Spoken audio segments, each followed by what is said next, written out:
Hello and welcome to the Denim Think Tank discussion, Exit the Denim Dragon. This is actually a take on the Bruce Lee film, Enter the Dragon.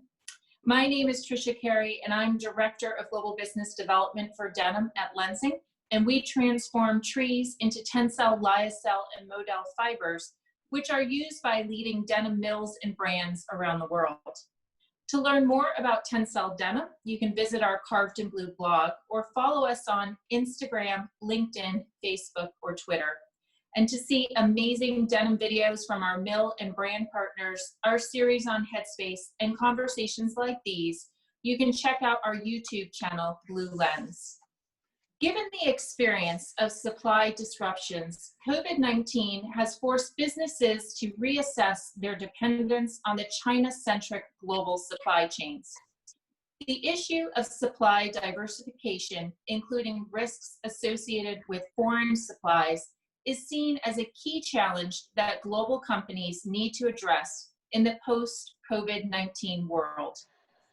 The US government's efforts to deglobalize, and more specifically to decouple from and isolate China, has certainly accentuated this trend. There is little doubt that the China-centric global supply chains will be going through some adjustment in the post-pandemic world. China has long been the leading manufacturer of denim in terms of volume and a leader when it comes to getting denim apparel to the United States. However, earlier this year, the Asian powerhouse experienced a staggering decline of over 67% year-to-date through May, bringing the once dominant country down into a third place behind Mexico and Bangladesh. US imports from China have been in a downward spiral since the trade war with the US brought on significant tariffs and uncertainty, and caused many companies to shift production out of the country. The pandemic had supposedly crippled China's factories by the end of January. However, it is now being reported that China Inc. has come roaring back again. After reopening in early March, China's factories began to export blitz that is still gaining momentum. Exports soared in July to their second highest level ever, nearly matching the record-setting Christmas rush last December. The country has grabbed a much larger share of global markets this summer from other manufacturing nations, reinforcing a dominance in trade that could last long after the world begins to recover from this pandemic. So what is the state of play with the denim manufacturers and denim supply chains? What is reality behind the headlines? Is the Made in China label a genuine concern for a global consumer base? Should political rhetoric continue to ramp up and Western consumers retain or even increase negative sentiment? Could we see more companies follow suit in moving some or all of their production out of China? Joining me today in this discussion is 7 panelists from 5 different locations, from Los Angeles, New York, New Orleans, Amsterdam, and Dusseldorf, to help answer some of these questions. So joining me, we have Chris Price from Stella Blue, Enrico Forin from Advanced Denim, Gary Yu from Blue Diamond, which is represented by House of Gold, Michael Morrell from Freedom Denim, Tim Huesemann from Panther Denim, which is also known as Tat Fung, Tommaso Rulli from Mozartex, which is represented by MTI, and Tyler Cole from Prosperity. So it was end of January, early February when mills started to shut down in China, and that was really the start of what we saw for COVID. Mills started to open as the West was shutting down. What is happening now in China, and at what capacity are you seeing business? Michael, we'll start with you. Trish, I can only really speak to Freedom in regards to this, but we're starting to see now at this point in time a healthy uptick in business inquiries compared to 4 or 5 months ago. The dust is starting to settle on the planning for customers, at least as best they can with changing geopolitical and socioeconomic targets. We're currently running at about 85%, 86%, what we were last year. But now we're starting to see a heavy expansion in our customer matrix, and additionally in adoptions that customers are picking up. Our export business is starting to grow, especially on the Bangladesh and Cambodia side and Vietnam side. But right now it's moving forward. The slope is absolutely upwards. Great, that's wonderful to hear. Tommaso, what are you seeing with Mozartex? Yeah, I spoke to Mozart and the son of Mozart, and the situation is pretty much normal. They are located in Wuxi, that is a secondary city not far from Shanghai. Everything is under control, production run normal. The major problem is to feed their workers to be busy and to have enough orders. So Mozartex is producing a lot of piece dyed and TENCEL denim too.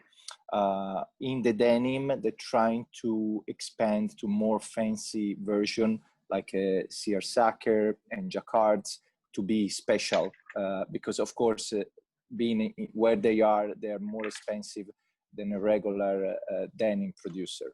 But the situation is back to normal in China. That's great. And Gary at Blue Diamond? Oh, we've been open since about mid-March now. And, you know, luckily, since we are located in northern China, we didn't see as many cases that we saw in southern China. So when we opened up, we are at about 40% capacity because we are able to retain a lot of our workforce. And we slowly ramped that up. And by June, surprisingly, we were up to about 85%. But with the decline of the whole global market and, you know, the whole world pretty much shutting down, that number dropped down to 70%. But since June, we've been able to remain at about 70% capacity, largely due to the fact that China's domestic market recovered faster than the rest of the world. So we're able to kind of retain that 70% capacity currently. And finally, Enrico, what about advanced denim? Yeah, so we're basically lucky to be situated in south of China because we have been closed just 10 days after CNY. So of course, because China is so big, so south has been less affected than probably Wuhan area. And I have to say that in this moment, we don't see a major problem because apparently brands are still ordering more or less the same volume of last year. China market is doing quite well. I also have the feedback from European brands that are very happy about the market in China. And I'm sure that the coming Shanghai Intertextile Show, which is basically in a couple of weeks from now, will also help to understand what will happen in the near future in China and probably also outside. Yeah, good point about the Intertextile Shanghai show. That will be interesting to find out how the attendance is and understand more from the exchange also with the local market. We hear of the exodus from China or brands minimizing their exposure in China. Is this a real threat to your business, and how are you addressing this? Tim, for Panther, how are you looking at this? Hi, everyone. Well, let me start with one part. Made in China. What is actually made in China? Made in China right now at our company is influenced by maybe Italian fabric designers. We have now a new crew from Turkey. So we have me as a German. We have Hong Kongese with influences from Canada to Australia. And we have, for instance, lensing fibers in our denim from Austria. So is this really made in China still? I think it's made globally. And I think everyone should acknowledge that it's actually not really made in China. It's produced in China, but we actually are a global citizen now and should overcome some political tensions. And when it comes actually to threatening, there's a sentence from my old grandfather. He actually said, you know, if someone threatens you, surprise him with something he doesn't expect. Do the opposite of what he expects. So what do we do when someone says, well, made in China gets locked up? Well, we come with innovation. So we believe in ourselves, in our strengths, in our innovation. And then you're not easy to exchangeable actually. So if you have strong partners at the customer side, they will still stick to your mill because you're innovative and fast and flexible. And there's always a market for a good denim fabric. Doesn't matter where it's produced in the world, I believe. Great points. And Chris, what are your thoughts? Yeah, so while I agree with innovation and that making China important to its continuing relevancy, I think without a doubt, climate and brands minimizing risk is going to result in China-based production. And so I really think that the trend, and this is a trend that we've seen going on for the last couple of years with many of our forward-thinking brand partners, is a diversification of risk. And so while we're not seeing anything close to an exodus, we are seeing a mitigation of risk. And we think as suppliers, we need to do that same thing. So actually, it's an opportunity for suppliers who have built a diverse sourcing base. And one of the things we've done at Prosperity is we've seen that change coming. And so about 5 years ago, when the TPP, the Pacific Trade Pact, was gaining ground, since it's obviously not happened, but we started investing in Vietnam. And now we see that as an essential advantage for Prosperity going forward, that we will have diversification and flexibility within our sourcing options in case the current climate calls for a disruption or a change. And so we see Vietnam being an essential partner to our China-based production moving forward. Good. Interesting to hear about that expansion into Vietnam. And I should also mention that Chris, while he works with Stella Blue, he's also a part of Prosperity Group. And so Tyler and Chris do work together under the Prosperity umbrella. Yeah. So Prosperity owns Stella Blue. We were created as a sub-brand under Prosperity. Tommaso, what are your thoughts about the exit from China? Yeah, so I'm talking about TENCEL denim. So it's kind of a niche product in the denim market. So in terms of sourcing fabric, I don't think that there is an escape from China from customers, because they, most of the mills are based in China, and especially the one that had high investment cost in the machineries, and they produce a special product, not too basic. So for example, in the last 5-6 years, Mozartex has been focusing on lowering the minimum and creating new categories of denim, TENCEL, and also piece dyed, like CR Soccer, like Jacquards, TENCEL Luxe, of course, also in denim. So going towards a more like Italian collection product category, and has been successful because we really expanded the number of customers. But of course, we are not getting anymore the 300,000 yards order from the dockers of the situation. So the business has changed strongly in the last years. I think it's also a good development because we are able to work with top brands, and we can develop new ideas. But this is limited to fabric. If you talk about garment manufacturing, then that's what is happening now. I've been speaking to many of my major customers, and they basically told me, Tommaso, we only keep silk and silk-related fabric and sweaters in China. Everything else is going outside China. So this creates also other issue like transportation of fabrics to other countries, tariffs, and that could be an obstacle to get an order. I hope everything will get smoother after November. Yes, we will see what happens after November. That might be a whole other conversation we're going to have over again. But Tommaso, it's great to see your Italian influence with Mozartex. I try my best. Enrico at Advanced Denim, what's your thoughts on this exodus from China? Is it real or no? I think it's too early. And I feel that everyone is waiting to see what is going to happen the 3rd of November with the new election. We have brands that are still asking to see the collection. So I don't see this big changes compared to last season or last year. I also saw in South China Morning Post today an article about companies that are not willing to leave China, even if are invited to leave. So I guess, yeah, I think that it's too early to see what will be the result of this, let's say, political situation. We have also a facility in Vietnam, which can also help to avoid eventually this kind of problem. And we are offering basically same qualities as China, because we have a team there. We move a team which is basically in charge of the development and then also the production. So we want to guarantee the same quality also over there from Vietnam. So yeah, this is I think at the moment we are not so scared about this situation.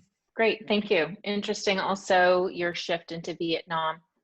Gary, for Blue Diamond, what do you think about the comments of leaving China? Definitely, it is a threat. It is something that we're keeping an eye out on because 70% of Blue Diamond's production is in the U.S. and based in the U.S.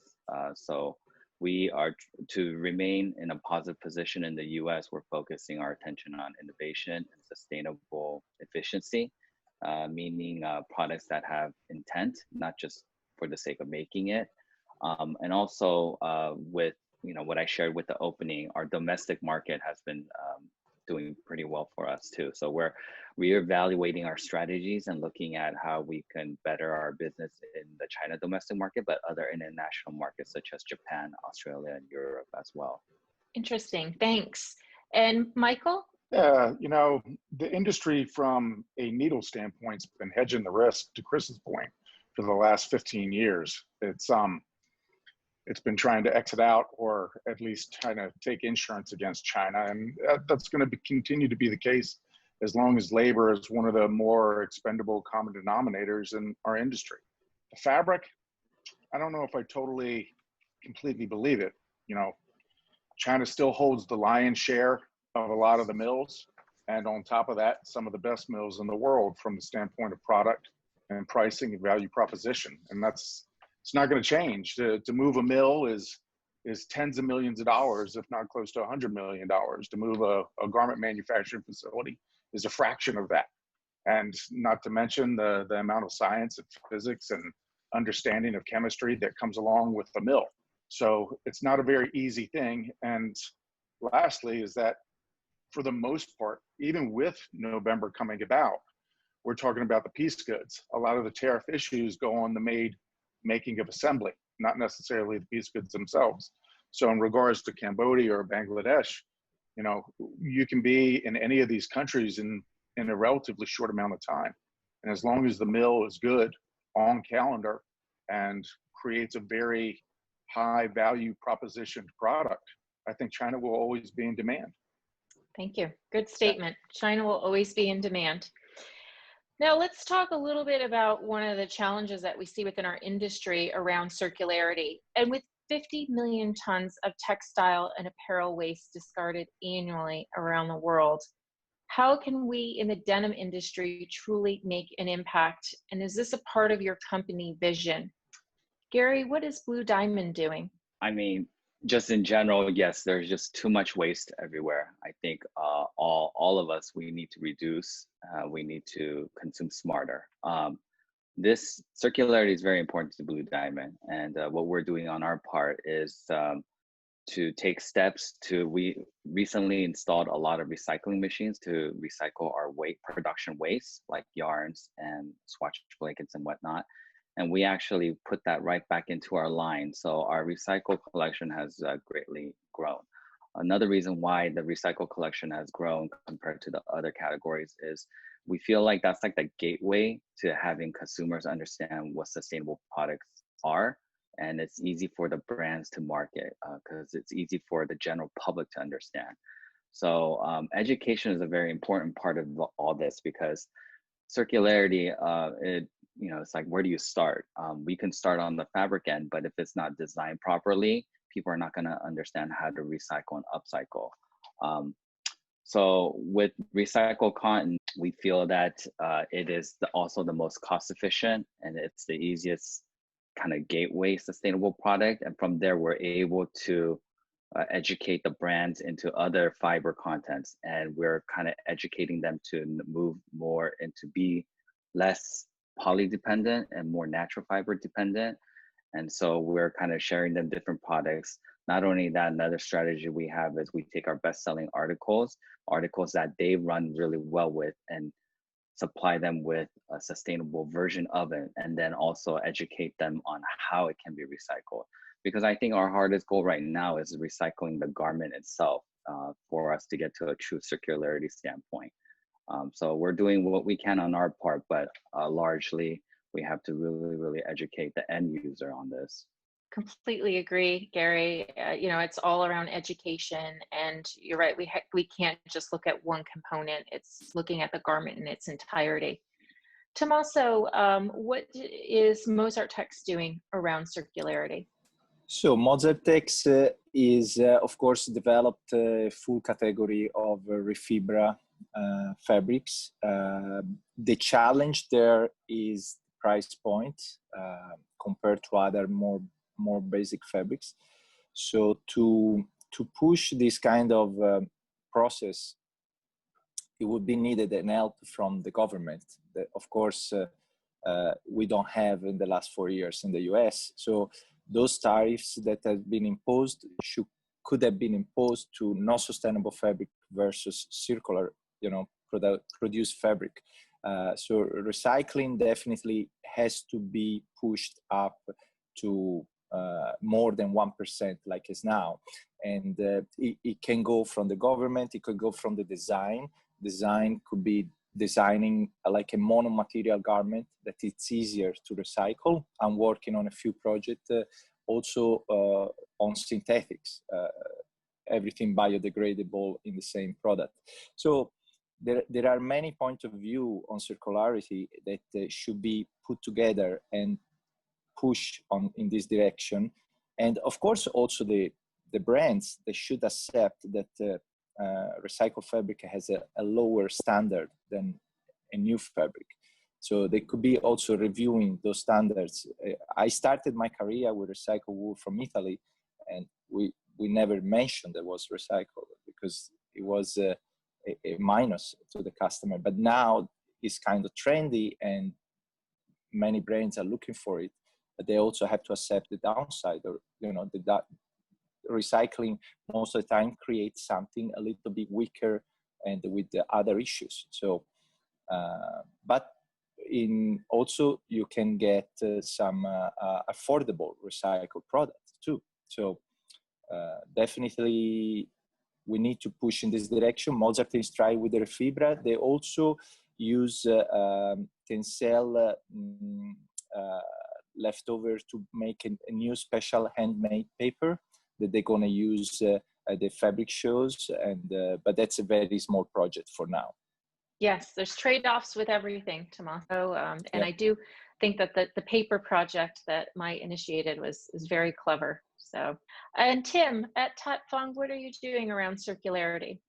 Well, definitely, it's also in our vision to do good, right? And I like what Tommaso just mentioned actually, and look back that recycled, because I remember the wool area and the Prato area where everything was recycled wool, and it was kind of more treated as the cheap stuff. Actually, the hand feel was much nicer than the pure new wool because it was blended. But going back to the point, actually, for us, and that's why when I look back 20 years ago, no one really talked about circularity, right? So, and now I'm kind of proud for our industry that at least every mill probably which sits here, we are doing, all we can to reduce the water usage and to save energies in our mills. And as just mentioned before, that we worked with our certificates of RCS and GRS for the recycled cotton waste we have in our own factories. So this is actually, to me, a big step already forward, that we use what we have and we don't throw it away and burn it. And then it comes to fibers on the market which are recycled. So yes, we can talk about petroleum-based fibers, and we all know that we should look the next step further for biodegradable products rather than just petroleum-based products. Made out of corn and so on. So I think there's a new challenge coming up, or a new future coming up. And then there's the Refibra product, which we all know of, and we just created a new really nice space. No one has seen it yet, but I made a pant for myself, and I just love the softness and the idea behind it with recycled cotton. And I think it's a big move. And to close the sentence, circularity, I think brands also have to digest themselves, same like us. Do we want a product and then discard it again and spin it again, weave again? Or do we go backwards and say, hey, why don't we create products which last longer? How come that all the old Levi's garments are still in use? You know, you throw them not away, you resell them. So, and if I see just the article of Kos, they are putting a resale program now online. I think it's quite interesting. Develop products which last longer. And this is also circular because it, passes on to the next consumer instead of taking away and making a new fabric out of it. Yes, that's a shift in the mindset and also in how we measure our success in business. But I completely agree. It's about long-lasting, durable garments. And so, Tyler, what is your comments on circularity from Prosperity? At Prosperity, we've really been looking into circularity for at least the past 3 or 4 seasons. And we're really doing so by focusing on the raw materials that allow us to, in at least our part of the manufacturing process, give us the opportunity at a garment level or at the garment's end of life to be able to be recycled back into something else or repurposed. So yeah, we're definitely doing our part, but I think that it's, it takes a lot more than just us. We need true partnership with, the raw material suppliers, the garment manufacturers to be aligned with us, and then brands obviously to, create an end product that obviously can be recycled into, it could be, apparel, or it could be furniture, or, insulation, whatever it may be. But I think ultimately true partnership along the supply chain is ultimately the way that we're going to be able to actually make this a reality. So yeah, I think the other thing is, we have to find a way to, if we are discarding, garments or fabrications, we have to be able to protect intellectual property and make sure that whoever we're partnering with, we can ensure them that, we are utilizing that fabric or that garment in a proper way that's not going to jeopardize, their creations. So yes, good point. Thank you, Tyler.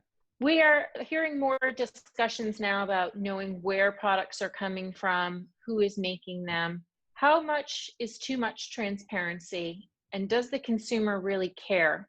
Tommaso, what are your thoughts? Transparency, it's really delicate point to discuss, because the more transparent you are, the more information you give to the brands and the final consumer, the more questions arise.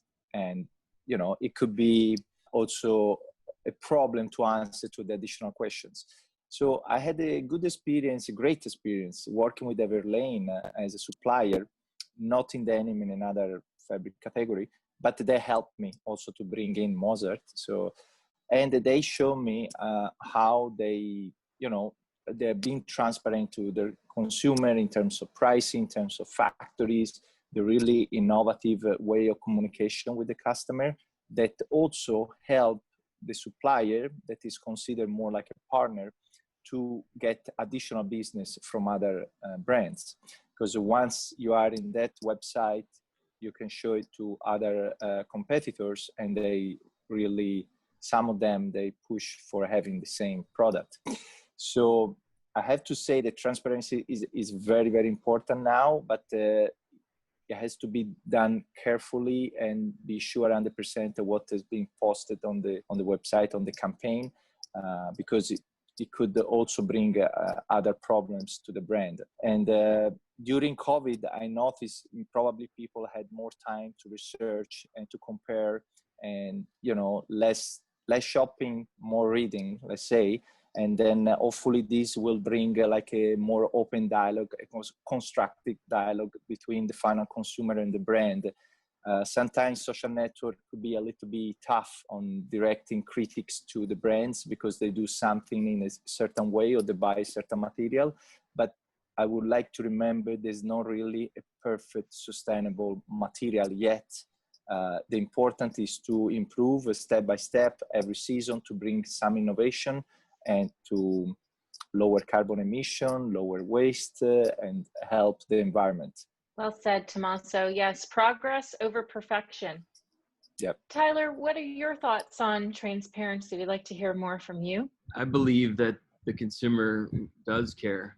I think that, to kind of piggyback off what Tommaso was saying, I totally agree that, we have to just take every effort to do the right thing. We might learn down the line that our processes might not be the most sustainable or the best practices, but as long as we're continually improving, that's ultimately the most important thing.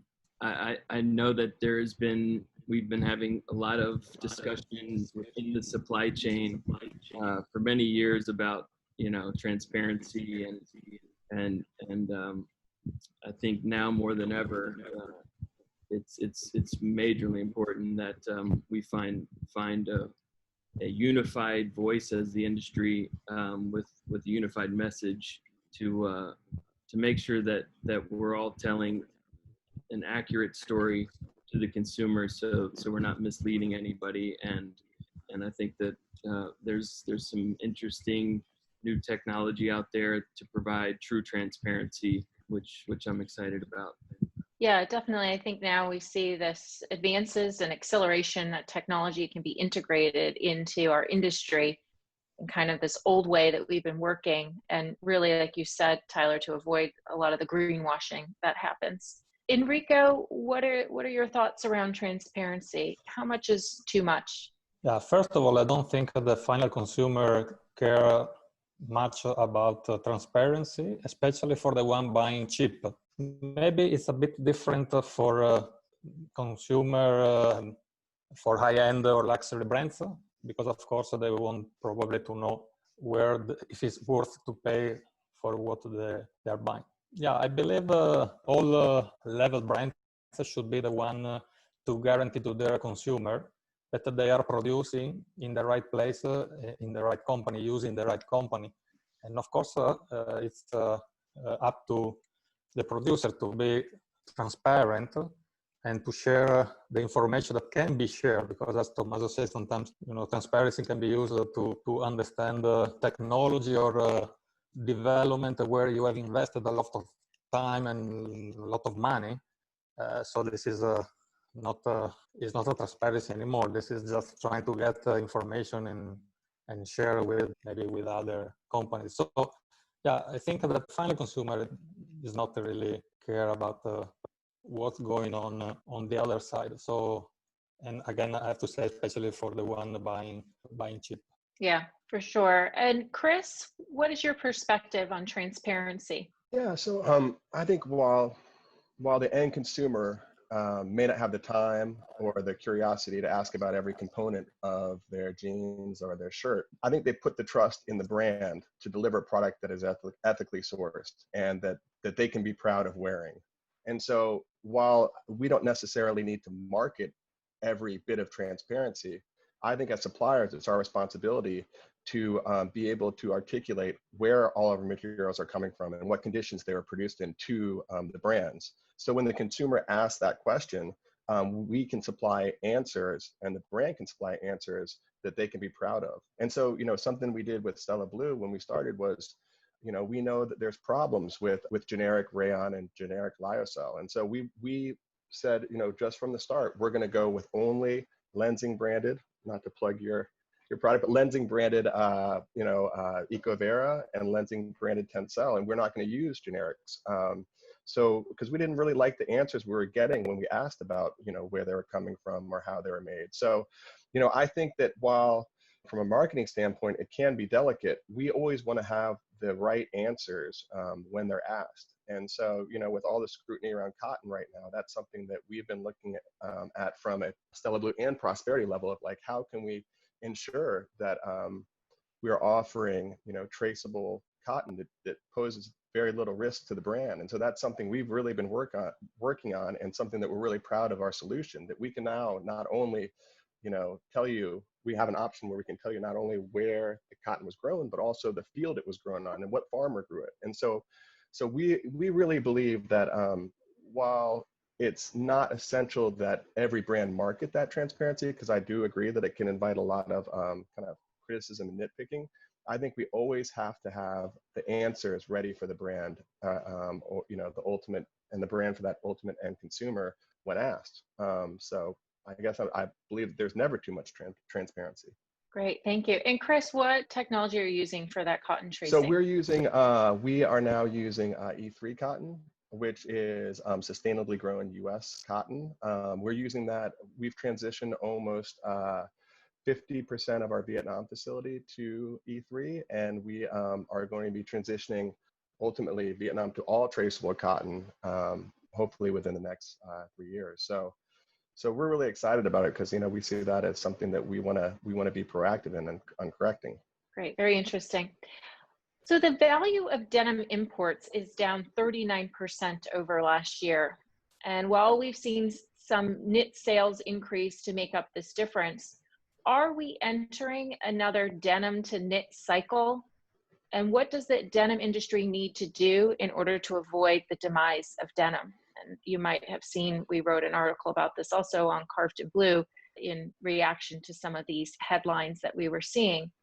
Michael, what's your comments on this decrease of denim imports, and are we entering a downturn? Yeah, I think it will constantly ebb and flow. I think the industry at this point in time, especially in China, has a level of verticality into fibers that are just absolutely exceptional.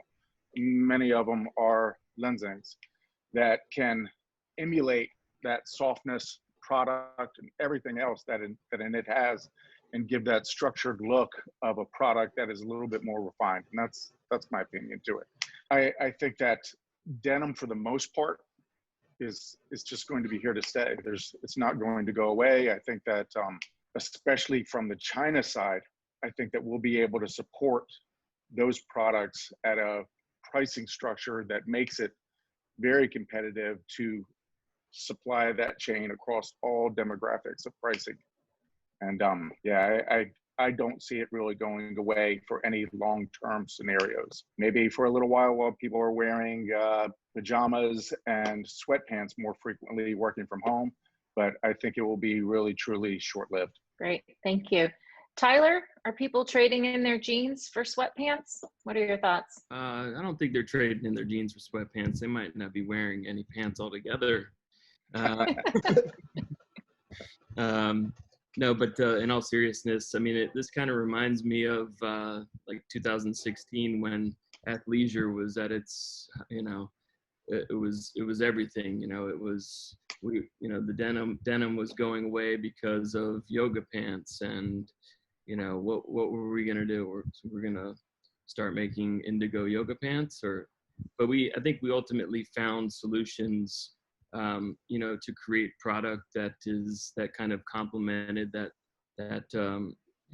knit type of product, that super soft luxe type of non-traditional denim, to kind of combat that athleisure trend. And I think that through other innovations, we can easily help to preserve the denim industry, or the denim market. But no, I agree with Michael. I really don't see this being a long-term thing. Chris, what do you want to add to Tyler's comments? Do you see this as a downturn for denim right now? So I'm ashamed to say right now I'm not wearing jeans. I'm wearing shorts because I'm on a Zoom call, and You know, I see that as being typical of a lot of people right now. And so I think as we transition to kind of the home office Zoom type of life, you know, comfort has become a staple in our like everyday existence. So I think, you know, like Michael and Tyler said, we have to adapt to that, and we have to bring more comfort into our denim. And if not, we're in jeopardy of accelerating the move to more knits. Just, you know, it's unique conditions right now. So I think that there's a real opportunity, though, to push Indigo into other bodies, other categories. And so that's always been something, you know, from my days at Blue Farm Textile, that we've always believed in, that Indigo is not only, you know, confined to 5-pocket, but you know, we can really push it into shirting, to dresses, to plaids, to outerwear. And so we're actually seeing a great reaction from brands who are willing to do that, who are willing to take that leap. And I think that that's going to be where it goes for a little bit, until we kind of resume an everyday, you know, our old everyday existence. But right now, yeah, I think that it's key that we continue to bring more comfortable fibers into our, you know, our traditional 5-pocket fabrics, and then to expand Indigo outside of 5-pocket. Great. I have some suggestions for a comfortable fiber, but I agree with you. It's that time to reinvent. Enrico, what do you see, and especially with your perspective from Amsterdam, which is really the denim, you know, capital? What do you think? It's clear that the lockdown has pushed people to wear more comfortable. The few people I can see around the city are wearing leggings because they're going probably to the gym. So there's not much denim at the moment going on. Also because it's probably summertime, so probably it's less denim season. But absolutely agree with my colleagues. It's probably temporary. I think the only way for us to fight against this trend is to develop, this is what also we are constantly doing, alternatives. So for instance, we have already a huge collection of real knit, which can replace this, you know, leggings style, etc. We have the warp loop, which is also involved in the tencel for extra comfort and extra softness. So I think that we can still offer alternative to denim brands to be able to supply to their final consumer something that is an alternative in a denim perspective. For sure, there are alternatives, and I think this is a time that we will see a reinvention, just as we've seen in the past. Michelle commented on Casual Fridays and how that became an evolution too for the industry. So I think it's very interesting times for us. Yeah, I just wanted to add one thing, Trish. You know, blue jeans in general, you know, they do an excellent job at bridging that emotional relationship between how they feel with the person, how they feel with that product on, about themselves, much more than a sweatpant. And to Chris's point, as we start to return back to a normalcy, whatever that may be, whether a couple of days in the office or whatever, when we start associating ourselves more and more around other people, like the human being wants to feel good about themselves. They want to look good. It's the reason we have mirrors in a house, and because we look at ourselves. And blue jeans do a great job of bridging that. And I don't think you can ever really discount that. And a lot of product that's getting worn at home right now doesn't do that the way that blue jeans do. No, I agree. And actually, I think some of the things that I wore during the pandemic, I must, you know, again, you want to change that and refresh as it changes your mood too. So I think we'll all be entering into a new wardrobe. And Chris, yes, I agree. It's been pretty hot this summer, so I've been doing some Zoom calls in shorts too. And as the weather gets cooler, I think this will also bring back some of our denim purchasing. In talking a little bit then about the future, what investment is your company making in the next 5 years, and have your plans changed due to the pandemic? Chris, what's happened for Prosperity Group? For the foreseeable future, I think that we're going to need to continue to be agile in our sourcing options. Like I said earlier, we see Vietnam being key to giving both Prosperity and Stella Blue flexibility to deal with whatever political climate we find ourselves after November. So no doubt investing in Vietnam will be a priority. Within China, we feel like we need to be able to answer the traceability questions. And so there is a lot of, like I spoke to earlier, work we've done around cotton, but we feel that we need to continue to invest in components that give us the highest level of traceability. So that will be another focus. And last, I think that we see, like Tim said earlier, China becoming less of a place for like cheap, cheerful volume and more of a place for innovation. There are so many resources in China that other regions can't match. And we really lean on those for Stella Blue because we do so many different takes on indigo. We do jacquards, dobbies. And so we feel like, China can't be beat in terms of innovation. And then from Prosperity's and Stella Blue's standpoint, investing in the people who can bring, who can make the best of those capabilities. So we're really proud of our creative directors, Bart Van de Visten for Prosperity and Marisa Morano for Stella Blue. And we think that type of design capability and innovation capability will make us have a future no matter where the business shifts going forward. Great, a very talented team at Prosperity. And Tim, at Panther Denim, what's your future investments?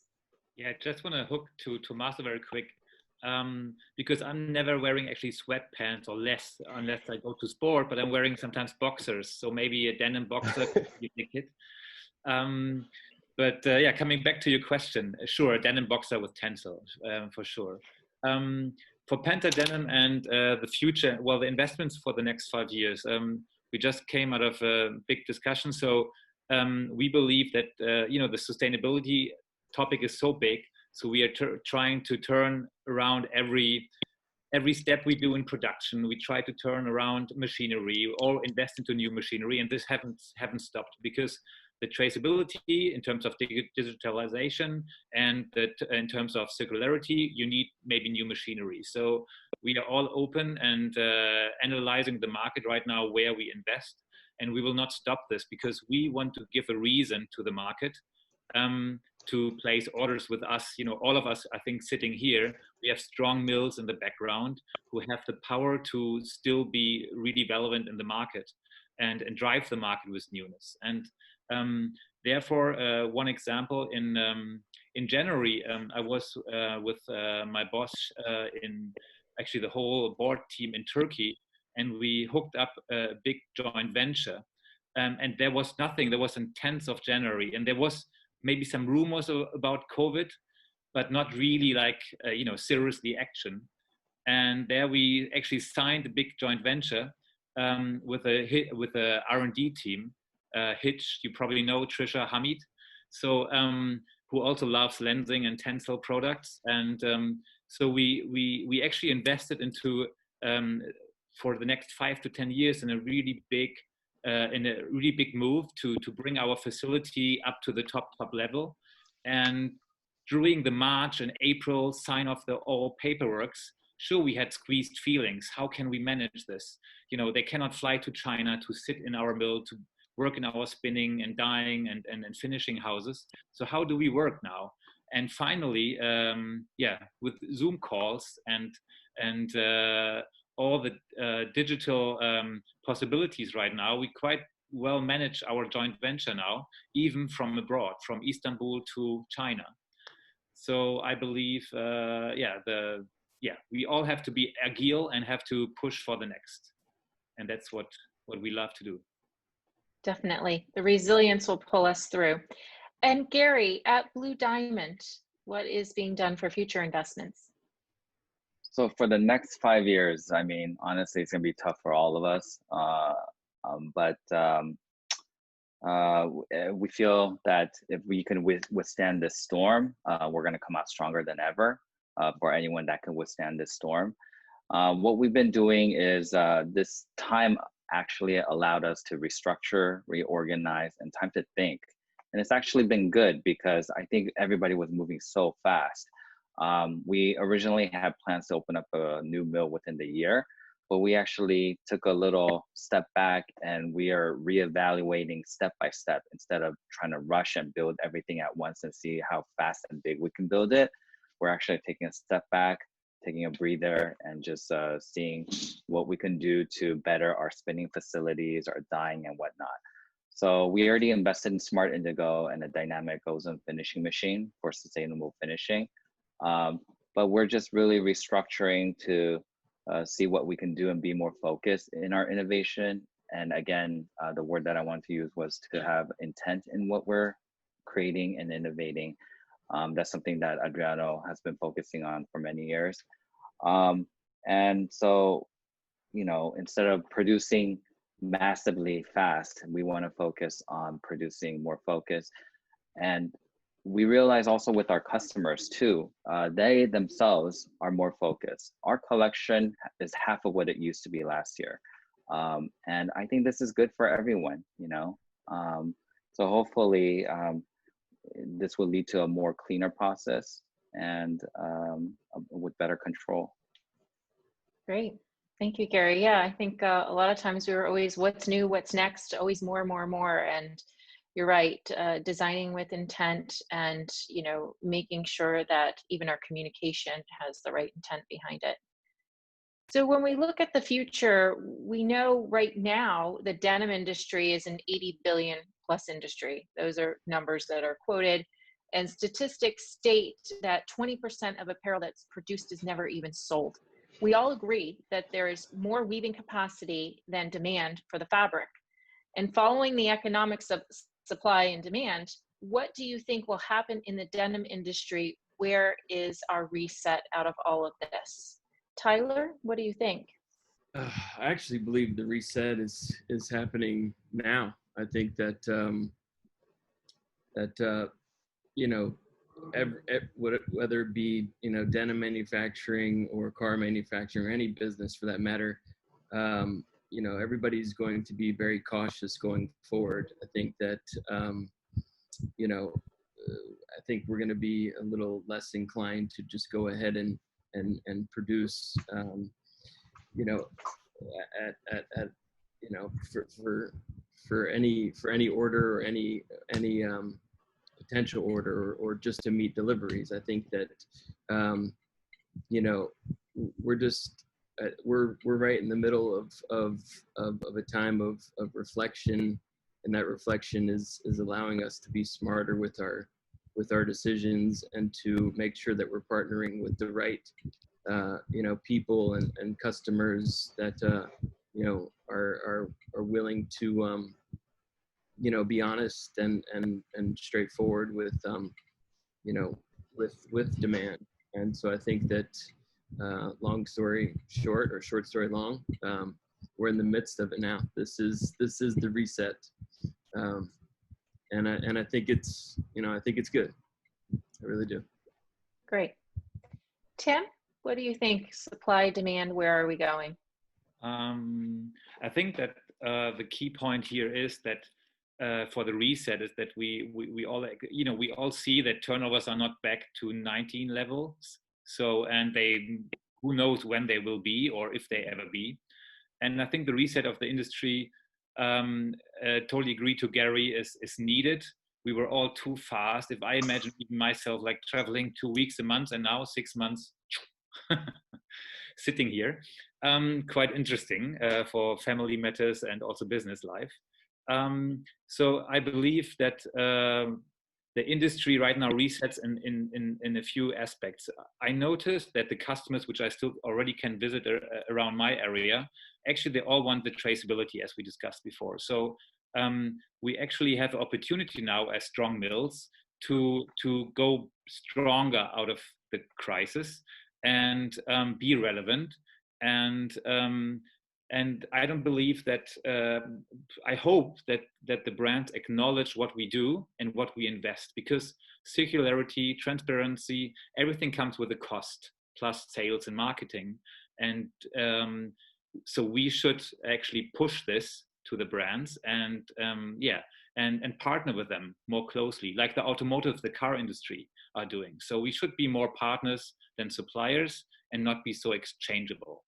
And I think then our market share will still be there.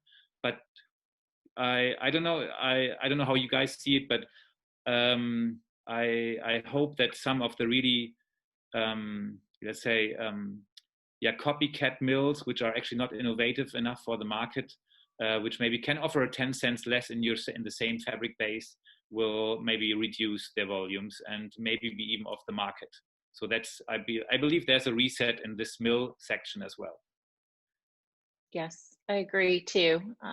There will be the change. And as you said, Tim, you know, it's also this whole, instead of looking at supply chain, but we're a network working together and in a partnership.